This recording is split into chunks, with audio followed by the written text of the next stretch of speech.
Salve militaristas, Clayson! Olha, vai sair o som aí de crianças brincando aqui no playground do meu prédio. Não se incomode com isso, não é possível, você vai se incomodar com crianças. Deixe as crianças brincarem. Afinal de contas, nós vamos falar sobre a educação delas no vídeo de hoje. Nós vamos falar sobre escolas militares. Como que elas funcionam e mais ou menos quais são os prós e os contras. Temos prós? Ah, não sei. Não sei. Mas vamos saber. Para isso eu peço para que você dê o seu joinha aqui no vídeo. Por favor, não se esqueça de se inscrever no canal, se já não é a primeira vez que você está aqui. Opa, deixa eu ajeitar esse troço aqui. Por favor, se inscreva no canal, principalmente se não é a primeira vez que você está aqui com a gente. Vamos seguindo aqui. Ontem, o governo Bolsonaro anunciou a criação de 108 escolas militares. Ele não quer mais chamar de escola militar. Não, esse nome é muito pesado. Não é escola militar, é escola cívico-militar. Mas a verdade é o mesmo esquema das escolas militares que nós temos aqui, quase 30 escolas que existem no nosso país. É a mesma coisa, ele só quer mudar o nome. São escolas militares. Como é que funcionam essas escolas, basicamente? Você tem um grupo civil, vamos dizer assim, de professores, de profissionais de educação, pedagogos e tudo mais, e a parte administrativa é gerida por militares da reserva. Bom, em resumo, só para você entender, a coisa funciona da seguinte forma. Se você, criança, fizer bagunça... Vai conversar com o militar, hein? Vai falar com o sargento. Vou botar, ó. Faz bagunça aí pra você ver. Ó o sargento aí. Já tô escutando aí, tá vendo a botina dele chegando? Tá vendo a botina? Vai bater a botina aqui. Olha, faz bagunça pra você ver. Eu vou falar pro sargento. Basicamente é isso, cara. Sabe, basicamente é isso. Do ponto de vista pedagógico, isso é um desastre. Um desastre sem tamanho. E é praticamente impossível de você manter um esquema da forma com que eles imaginam. Na verdade, se você conversar com as pessoas, a maioria das pessoas elas têm um pensamento que é o chamado senso comum.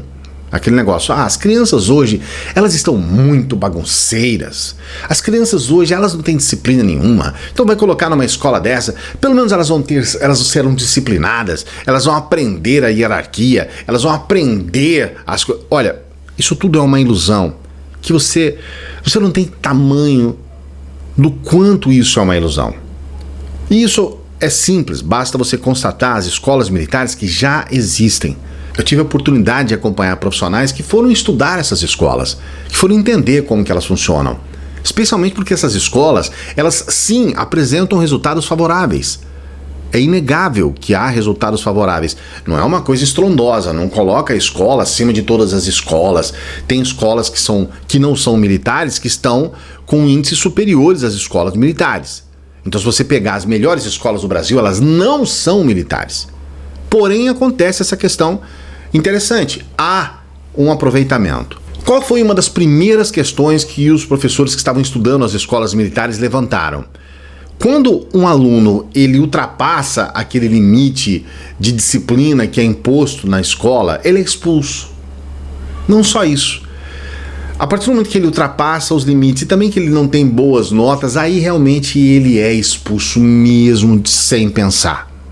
Então eles fazem uma seleção, que é uma seleção que na prática, para as escolas públicas, elas não funcionam.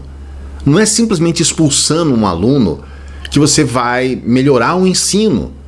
Essa alternativa pode ser boa apenas para a escola. Beleza, a gente viu que expulsar alunos que têm nota baixa, expulsar alunos que têm disciplina, faz com que a escola tenha bons índices. Mas, para a educação como um todo, isso não funciona, cara. Os alunos indisciplinados continuam existindo, os alunos com nota baixa continuam existindo, eles simplesmente empurram para baixo do tapete. Então essa questão, ela precisa ser colocada para o país de uma maneira clara, e essa é a importância de canais como esse, justamente porque as pessoas têm uma ilusão gigantesca a respeito especificamente dos resultados das escolas militares. Então, qualquer pessoa que chegar para mim e falar assim, olha, tá vendo aqui, tem resultado, para mim não serve, porque ter resultado à custa de fazer uma higiene na escola com os alunos, para mim não serve. Eu aceitaria um resultado inferior de uma escola que tivesse somente alunos indisciplinados ou expulsos de outras escolas. Se fosse um resultado inferior, teria mais mérito do que nessas escolas militares. Então, essa questão precisa ser colocada para o país.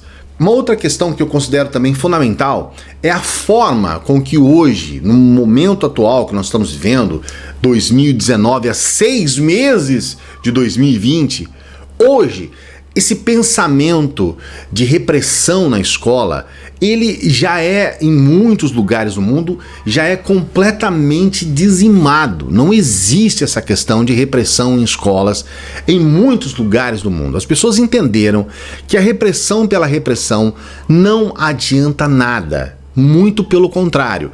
O que acontece em alguns lugares, e aqui no Brasil com muita frequência, quando há uma repressão maior, há uma evasão maior. É simples, as próprias escolas militares que expulsam alunos, esses alunos muitas vezes não entram em uma outra escola. Temos aí uma pessoa que terminou seus estudos por uma questão de opressão, de repressão em escola. Por outro lado, existe uma questão que as pessoas fazem muita confusão aqui no Brasil, são duas. A primeira é que a responsabilidade da educação brasileira é por conta do patrono da educação brasileira, Paulo Freire. O Paulo Freire não tem nenhuma... Ele não tem, ele não tem zero responsabilidade sobre a educação que nós temos hoje no país, que não é uma educação do Paulo Freire, que não é um método Paulo Freire.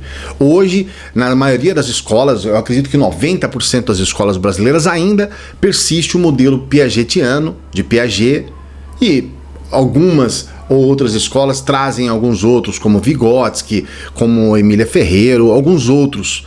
A gente vê em escolas infantis um trabalho bacana. Toda vez que você entrar numa escola infantil que tem as mesinhas pequenas, as cadeirinhas, tudo no tamanho das crianças, ali existe uma atuação direta da Montessori, que é um trabalho maravilhoso. Eu, salvo engano, até já fiz um vídeo aqui, mas já fiz até vídeos aula sobre Montessori, que eu tenho uma profunda admiração. Então a gente tem sim elementos que não são únicos, não é somente Piaget, não é somente Vygotsky, mas não tem elementos daquilo que apresentou o Paulo Freire. A base curricular brasileira, ela não contempla determinadas questões que para o Paulo Freire eram absurdamente chave. Então, hoje a gente vê uma interpretação, por exemplo, de alguns ideólogos aí, o pessoal das opiniões, que pega lá um trecho que fala sobre a autonomia do aluno, que o próprio Paulo Freire defende muito, e confundem isso, dizendo que é por esse motivo, pela defesa da autonomia do aluno, que nós temos violência nas escolas. Isso é de uma estupidez, isso é de uma burrice e de uma desonestidade tão gritante que eu fico constrangido em ter que explicar para as pessoas que o Paulo, ele busca a apreensão por parte do aluno de uma noção de civilidade, uma noção, acima de tudo, de cidadania. Então é claro, o aluno constrói, primeiro, antes de qualquer coisa, ele constrói o respeito.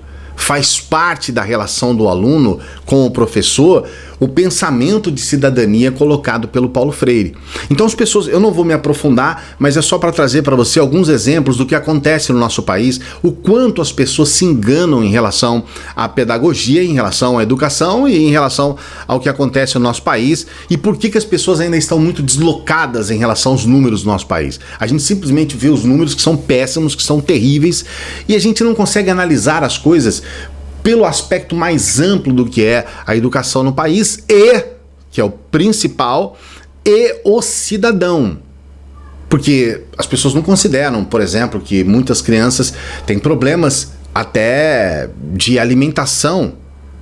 Então, a gente está hoje vivendo uma situação em que a criança ela não tem subsídio até para poder entrar numa escola e aprender. A gente tem problemas de nutrição entre as crianças. E aí você quer que essas crianças tenham um desempenho maravilhoso numa escola? Não tem condições. Mas não é só isso, nós temos fatores sociais, nós temos as questões da própria convivência da criança com os familiares e vice-versa. A gente tem o deslocamento das crianças até a escola, uma série de questões, a parte de estrutura das escolas. Então a gente muitas vezes tem aquele hábito de analisar pelo que está mais perto, pelo que está mais próximo, pelo senso comum, e a gente não consegue analisar o país como um todo, porque é um país continental e a gente não está em todos os lugares para ver. Então essa análise que a gente tem a respeito da educação, ela é superficial, completamente superficial, e ela é imediatista. Parece que vai acontecer alguma coisa, vai virar uma chavinha e tudo vai mudar para melhor. Eu quero dizer para você que o Ministério da Educação dizer que vai inaugurar 108 escolas na frente da demanda, da necessidade de escolas que nós temos aqui no Brasil, isso é para você dar risada até amanhã. Ou chorar, né? Eu acho que não é pra chorar. É mais pra chorar. Eles colocaram lá que vão levar a internet em escolas rurais, beleza, parabéns. Vão trazer mais vagas para creche, ótimo, bacana. Só que nós temos esse gargalo e inclusive essa é uma promessa de campanha do próprio presidente. Nós temos um gargalo na educação infantil, no ensino fundamental principalmente, também no ensino médio, mas no fundamental principalmente.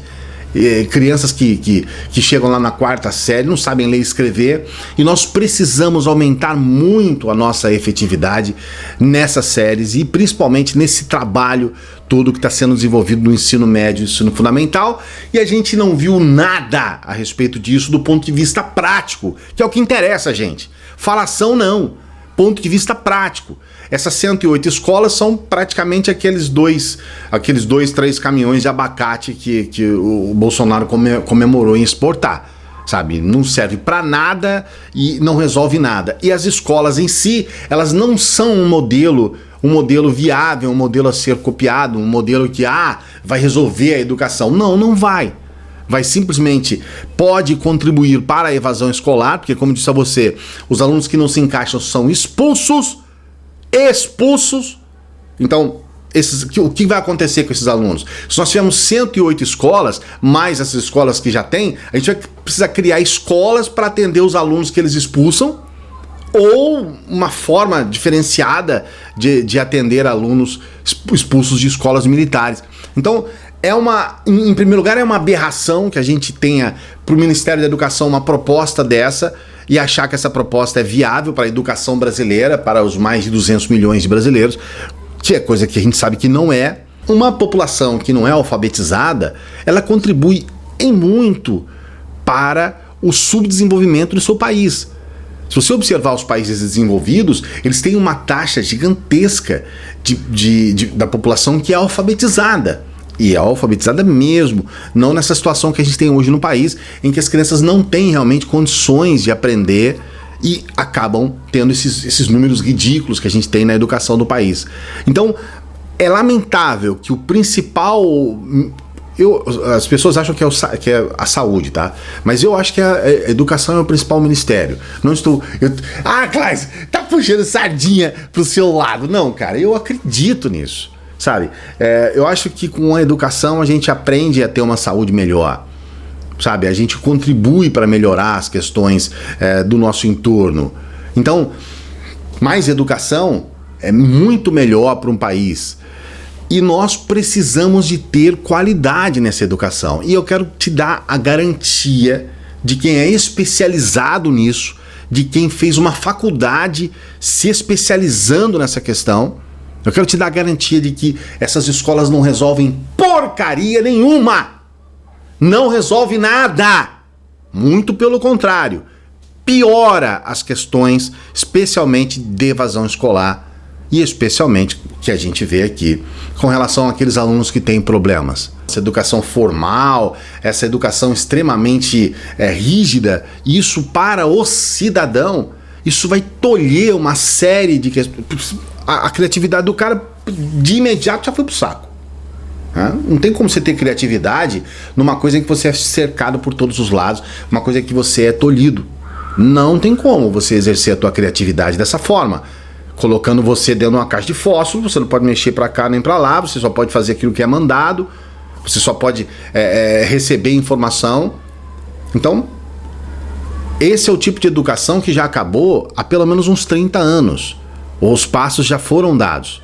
E hoje, a resposta nem é essa coisa que todo mundo tá... vamos colocar todo mundo digital, vamos colocar tablets em todas as salas de aula. Não, cara, não.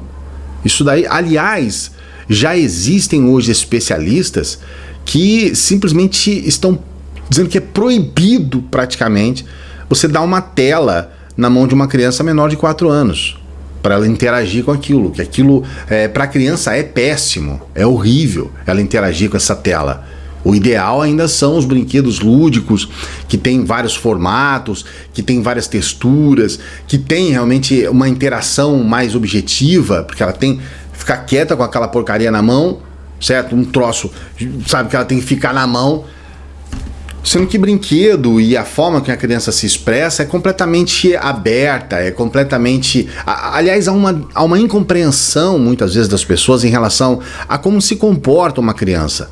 Há uma quantidade enorme de pessoas que querem esperar de uma criança o comportamento de um adulto. Isso é um erro. Criança é criança, meu amigo, minha amiga. Criança, ela vai se expressar como criança, ela vai fazer criancice, pô. Ela é criança.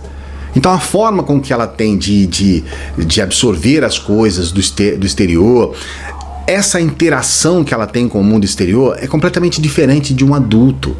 Então não espere de uma criança que ela vai ser completamente 100% centradinha, certinha, perfeitinha. Se as coisas estão assim, eu considero que pode ter algum erro aí, pode ter algum problema.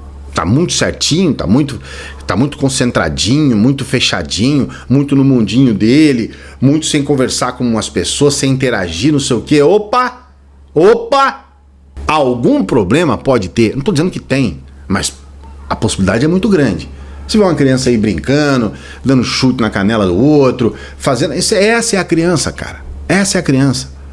Essas que estão agora aqui berrando aqui sabe, sai da escola, vem aqui pro playground, é um playground maravilhoso aqui. Se eu fosse criança, eu ia adorar isso aqui. Então, às vezes eu fico aqui na janela vendo as crianças brincarem com alegria. E as pessoas têm dificuldade em entender isso.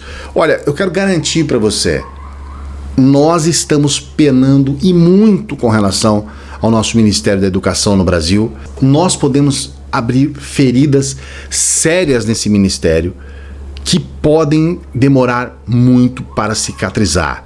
Quando a gente fala a respeito de uma campanha, a responsabilidade que as pessoas têm que ter ao eleger um político é o que a gente está vendo agora no governo Bolsonaro, uma situação, uma coisa pior do que a outra, e você não vê uma esperança de que aquilo vai melhorar. Trazer escolas militares para o Brasil é a última coisa que a gente precisa na nossa educação. As ações são muito maiores do que essa. Nós temos questões básicas na educação que não são vistas, e eu falo isso, como eu disse no início do vídeo, questões até de nutrição das crianças. Então, tem muito mais a se debater, tem muito mais a se falar, a questão da escola em período integral e muitas outras questões que simplesmente são colocadas em segundo plano para que a gente possa cumprir promessas de campanha, mas que se mostram claramente extremamente perniciosas para a nossa população. O que você acha disso? Você acha que um sargento vai resolver o problema da nossa educação? Você acha que essas escolas vão realmente trazer a solução para a educação no Brasil? Escreva aqui o seu comentário, eu quero saber. Não se esqueça de escrever o seu comentário aqui. Dê um joinha no vídeo. Ai, eu preciso desse joinha, hein? Dá um joinha aí. Se inscreva no canal. Porra, tem uma bolinha que deve ficar aqui. Essa bolinha, onde é que fica? Aqui, essa bolinha? Se inscreva, tá bom? E veja esse vídeo. Eu acho que fica aqui. Veja este vídeo que é especialmente para você do YouTube. E a gente volta daqui a pouquinho com mais vídeos. Quase todos os dias tem vídeos aqui no canal. Grande abraço. A criançada, rapaz, berrando.